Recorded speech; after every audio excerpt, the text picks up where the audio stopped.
Recuerda que una parte muy importante de la meditación es la música. Sirve para poner el ambiente como a ti te guste.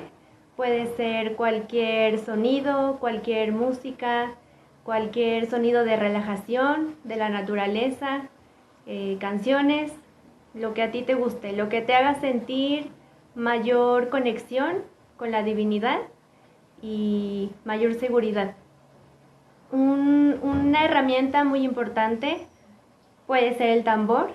Si no tienes un tambor, puede ser con cualquier objeto que tengas a la mano, hasta con tus propias palmas de las manos.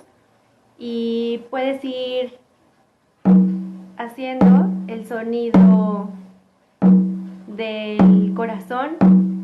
Esa es la función del tambor. Cada sonido que hace el tambor asemeja el ritmo del corazón.